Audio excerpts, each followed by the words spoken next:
It's been 1 year since Hurricane Helene made her impact on communities across the Southeast, and today many of those who felt that impact are still working to recover. I'd like to thank you all for joining us for this WTOC Plus special Hurricane Helene 1 year later, where we'll look back on Helene's impact and share stories of resilience as communities continue to recover. First, we'll head to Toombs County, where Lindsay Stanger brings us stories of strength and recovery.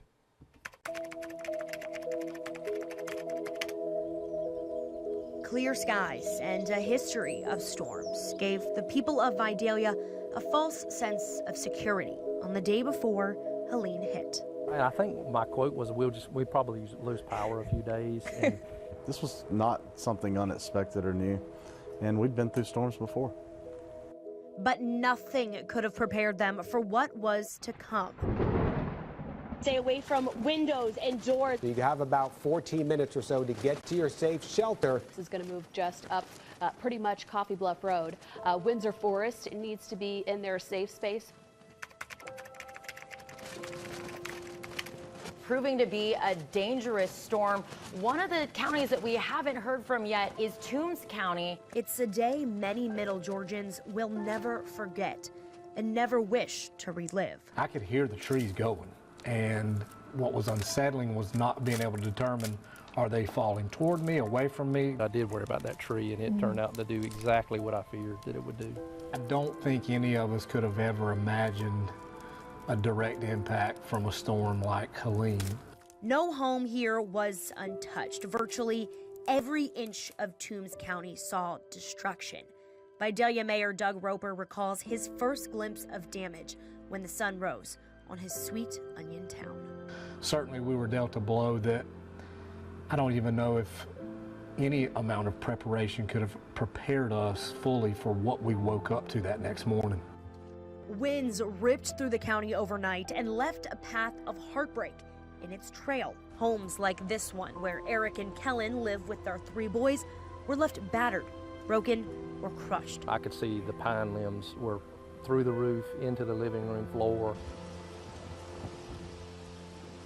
Businesses were hit hard too. The Tree House Bar and Grill's very foundation is made of trees. And when I rounded the corner down there, I could see where it used to be nothing but canopy was all gone. Residents were left without power, water, or food, essentially cut off from services and each other. You couldn't ride your bike, you couldn't drive a car, you couldn't run because you could not get around the trees. But it's in times like these that communities find a way to come together. And out of nowhere, we just found people here cleaning up, helping cut down pieces of the tree because it was enormous. It was covering this whole yard. And so unprompted, without asking, people were just showing up to help. With grit and determination, they got to work.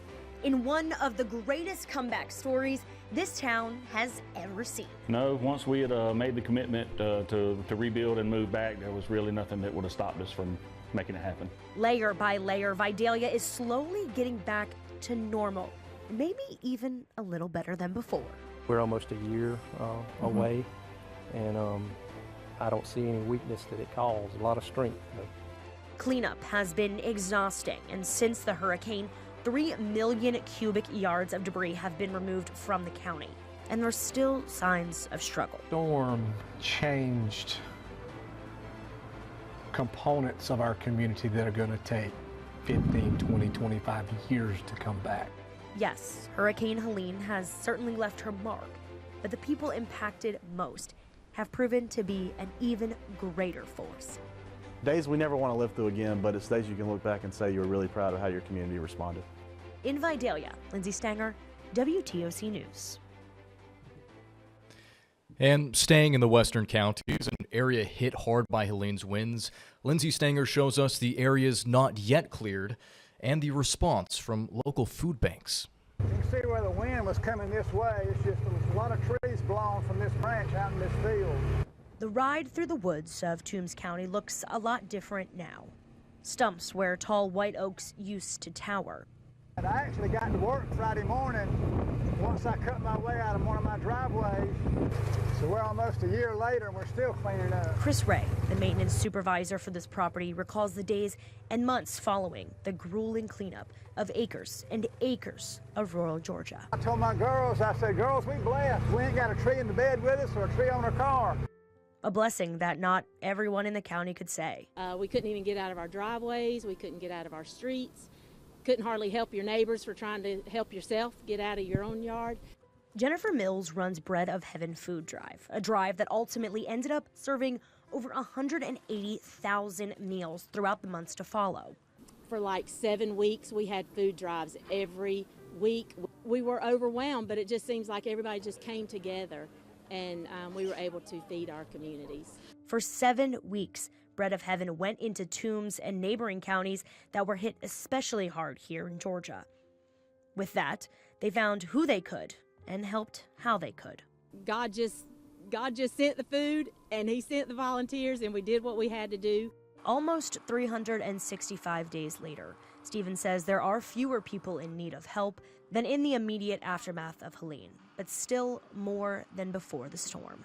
We're still seeing some of those that are still struggling, needing help. They're still displaced. Numbers have upped since before Helene hit, and we're not seeing those numbers taper. It was a storm they saw coming, with damage they didn't. 1 year later, what came from that devastation hasn't been strife and heartache, although in the following days there was plenty of it. Counties like Bacon, Appling, Montgomery, and Toombs have learned together they can face any storm. In Georgia, Lindsay Stanger, WTOC News. And as our communities continue their recovery, billions of dollars in federal disaster aid are still in limbo for Georgia's farms and forests. But state leaders say they are closer than ever to getting that money into the hands of farmers. State reporter Abby Kasouris explains. When Hurricane Helene tore through Georgia last September, it destroyed more than 4 million acres of crops and timber, causing $5.5 billion in losses. Farmers say recovery has been slow. Farmers usually don't make a lot of money. They have irrigation, then they have to have diesel to run the pumps. You know, they have to pay for fertilizer, they have to pay for labor. Most of them live very close to the edge of breaking even. Congress approved of up to $30 billion in agricultural disaster relief last December, including block grants to states. The USDA block grants are critical because they fill the gaps left by traditional federal disaster relief programs, which often don't cover the full scope of losses. Hopefully we will be able to announce that very, very, very soon. Earlier this month, Georgia Agriculture Commissioner Tyler Harper told lawmakers the state has finalized its plan and hired staff to roll it out. But USDA lawyers still have to sign off. Farmers have already spent thousands repairing greenhouses and replanting crops. The more money that sort of flows in this realm, it helps them get back on their feet and sort of relieve some of this financial stress. Agriculture is Georgia's largest economic driver, sustaining hundreds of thousands of jobs in Georgia. When farms fail, communities fail, and disaster aid can mean survival for entire towns. And in the rural counties, the sales of crops, the sales of forest products, all contribute to the tax base. That means it impacts schools, it impacts emergency government, it impacts police departments and fire departments. If you're a farmer who's been impacted by Hurricane Helene, the Georgia Department of Agriculture says that they will have guidance on how to apply for the block grant once the plan is approved. In Atlanta, I'm Abby Kasouris. And staying with our farmers, many are still working to recover from Helene. Our meteorologist Jamie Ertl walked the blueberry fields of Bacon County to see how they're doing. What do you think the hardest part about recovery was?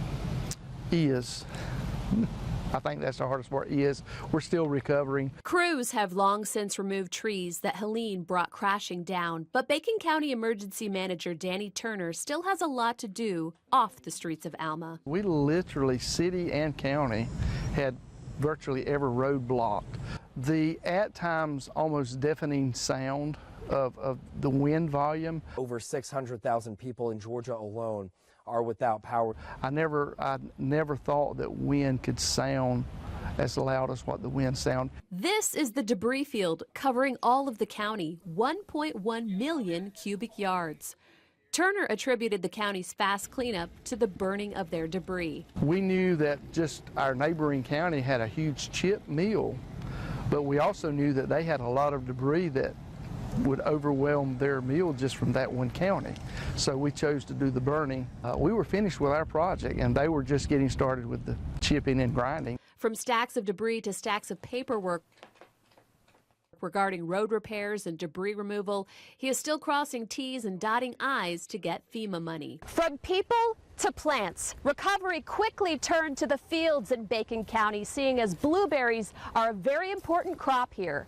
Alma is the blueberry capital of Georgia. And after berry farmer Lane Wade made sure his family and workers were safe from the storm, he had an uphill battle to get to his crops. Many times we had to cut our way in or walk in through the backwoods trying to find a way to get in so we could start checking on that. Wade has been farming blueberries for 40 years. 2024 was rough. That was one of the houses that we had to redo. Okay.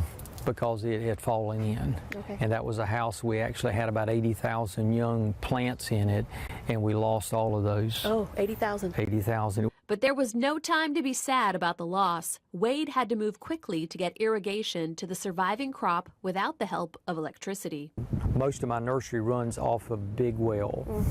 We managed to turn around there and start putting generations on small wells. We started the Sunday after Helene. We spent all day long working on diverting water underground. Lane says with all of that, this year's harvest wasn't horrible, but their recovery continues as they are growing back next year's crop right now.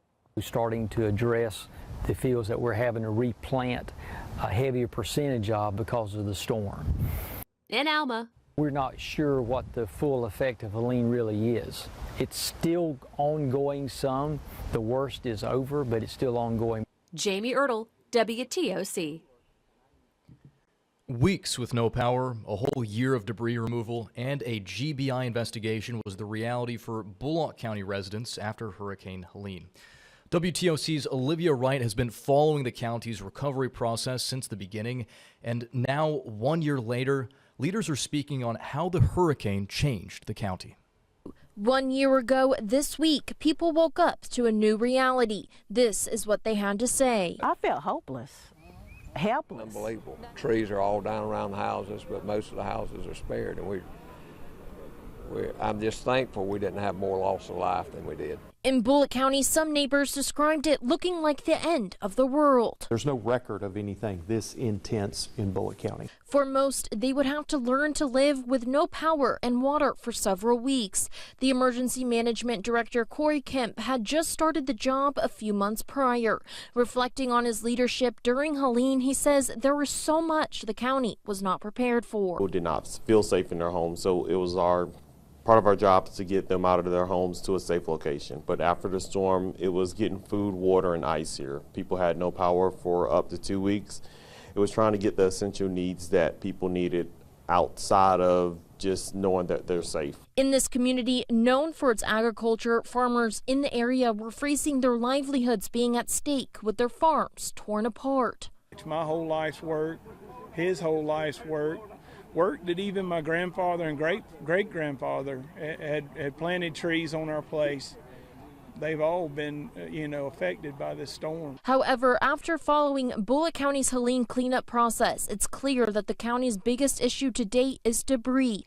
The already understaffed Public Works Department, led by Director Dink Butler, would be cleaning up debris for an entire year. I caught up with Butler this past week to reflect on how trying it's been. Started with the contractor, I want to say it was in early October. When the contractor actually started their pickup process, and then that took until sometime after the 1st of April to complete. The process of hiring contractors to help clean up debris would become the next obstacle for the county. In March, we reported that the Public Works Department was under investigation. The Ogeechee Judicial Circuit District Attorney requested the Georgia Bureau of Investigation to look into unusual bidding processes involving two companies, Sand Creek and Duriso Trucking. Butler tells me that the county did not follow the the usual bidding process due to the emergency. The investigation ended with the GBI said there is no provable intent after months of investigation. Bullitt County is now resuming work with Sand Creek with contracts already in place for this storm season. However, Butler says there is work still underway to clean up from Helene. Matter of fact, we are still picking up some debris that was placed out in the right-of-ways. County leaders tell me that Hurricane Helene shed light on how they could better prepare. Those things include contractors already being on call, having shelters prepared, and better communication among county entities. Reporting from Bullitt County, Olivia Wright, WTOC News. Now to the Low Country. More than 1 million homes and businesses across South Carolina were on the verge of losing power, some for minutes, others for weeks. State House reporter Mary Green spoke with power companies about how Helene changed their preparation and response to storms moving forward. Inside their offices, the staff here at Newberry Electric Cooperative are monitoring a pair of storms brewing in the Atlantic more closely than ever. They're giving them a level of attention they never really gave storms like these in the past, because here in the Midlands, they're hours away from the coast. But about 1 year ago, Helene changed that. We kind of had to react instead of being proactive like we would normally do. I don't think we anticipated this much damage. Helene's unexpected route into South Carolina shut off the power for more than 1 million homes and businesses in the state. Getting it back on wasn't easy. This really wasn't an effort to repair our system, but it was an effort to rebuild it. Both Dominion Energy and Fairfield Electric Cooperative say more than half their customers or members lost power at some point. Nearly 500,000 customers alone in Dominion's expansive territory. For Newberry Electric Cooperative, which powers part of the Midlands into the upstate, the lights were totally off. There for a while, we didn't have a meter spinning. Everybody was out. The power companies we spoke with had all kept their crews in South Carolina before the storm, but afterwards they needed extra hands, and linemen arrived from as far away as Iowa and Michigan. That was a big storm. Florida, Georgia, South Carolina, all the way in to North Carolina. So you can imagine the challenges that we had trying to bring help in. We're at 2.5 days in our restoration. Some utilities for the first time really harnessed the power of social media to keep their people up to speed on restoration, a step many say they'll take for future storms too. Please treat any wire down as a live wire. Some say Helene taught them to prepare even more ahead of time for the what-ifs, like how they'd feed and lodge their crews, working 16-hour days and without power themselves. There's always something you learn, always something. Each day we train, we mobilize, we prepare to respond in times of emergency. Helene was no different. Utilities say they'll continue preparing for the worst in future storms, after being reminded just a year ago that could be the reality. It just kind of awakens, a lot of the folks that work here were not around when Hugo hits, so now they have a frame of reference that, hey, this is what could possibly be the worst case scenario. With orchards lost and futures shaken, Georgia farmers are still living with the damage. State reporter Abby Kasoris explains how one wood carver is turning storm wreckage into hope. Every piece has a provenance. Every curve, every edge tells a story. These bowls aren't just works of art, they're reminders of loss and of resilience. This is one of the biggest storms we've ever had. Months after the storm, Kennesaw woodturner Tom Sudreth drove to Dublin, chainsaw in hand, ready to clear debris. What began as gathering scraps of wood became something much more. We didn't pass a single house or farm where there weren't trees down. Helene left thousands of acres in ruin, including Jake Ford's farm. His equipment twisted and broken. Row crops like cotton and peanuts can be replanted in time, but not Georgia's pecan orchards, trees nurtured for generations.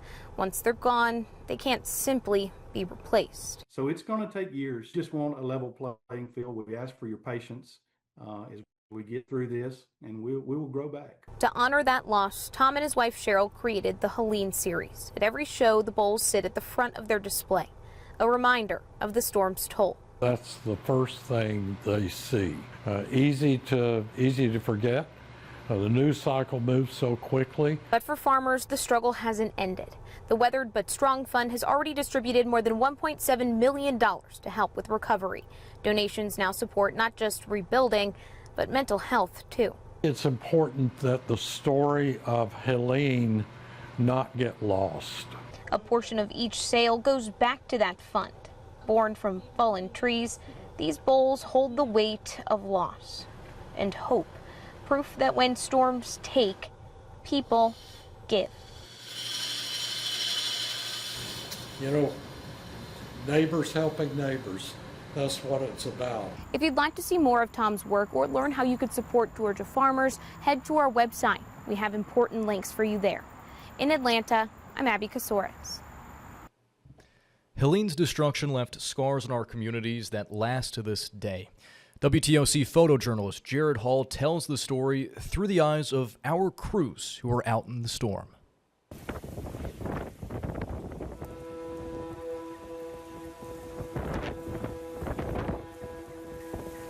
Many of us have never seen winds like that before. Get in your safe shelter because that storm has rotation. The strongest official gust I found is in Alma at 100. Devastation in that area. There is a massive tree that's blocking the entire roadway, and to have all of this damage from the brutal winds of Helene, I just thought this is completely overwhelming, and I don't know if life is going to go back to normal.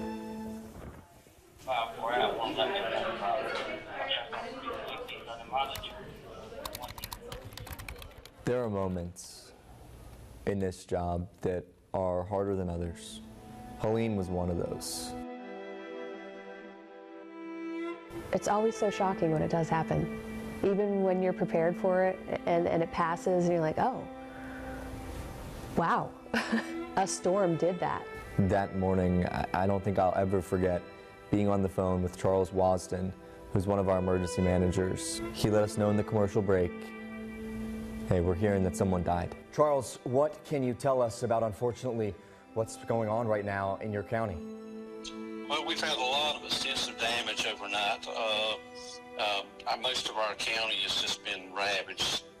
We have so far had one fatality. I think that was when it clicked, that we're really in for one here. That day I worked a 37-hour shift. We've been sitting out here waiting for those storm warnings to kind of settle down. Kind of wild because we're standing out there, we're talking about it. You know, you can only see so much of what's behind me, but you hear trees cracking and you don't know which way they're coming. You know, as the sun came up, that's when the gravity of it all really, really hit. I don't think anybody really knows what 100-mile-per-hour winds feel like until they're in it. Even though a lot of the models weren't saying that we were going to get those high winds, a few models did. So I said, you know, we have to prepare those people for the worst because we tell people to prepare for the worst. We were in a hotel with families who were in trailers that had to come to a hotel just to survive. They didn't even know what they were going back to. And they said, I don't think there's anything left of our home. And I was thankful that me and my photographer Chris Lockhart had made it through that night. We were in neighborhoods all across Savannah where trees were coming down.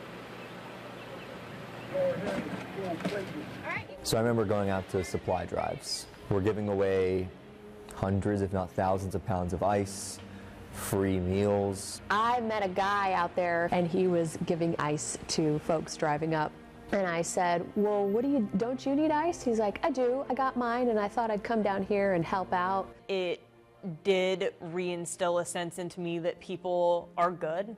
I mean, the selflessness, the neighborhood camaraderie that they had instantly, almost instantaneously, was something to be admired.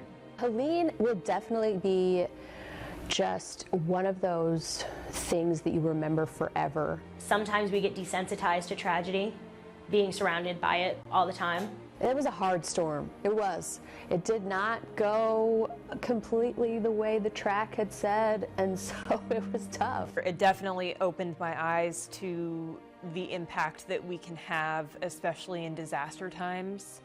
And that's not a responsibility that I take lightly, and especially not after seeing how important it was during Helene. And I think that I've taken that, and I try to remember that what we say matters very deeply. 1 year later, many of the scars from Hurricane Helene remain, but so does the strength demonstrated from so many communities across the Southeast. We'd like to thank you all for joining us for this special on WTOC Plus, Hurricane Helene, 1 year later.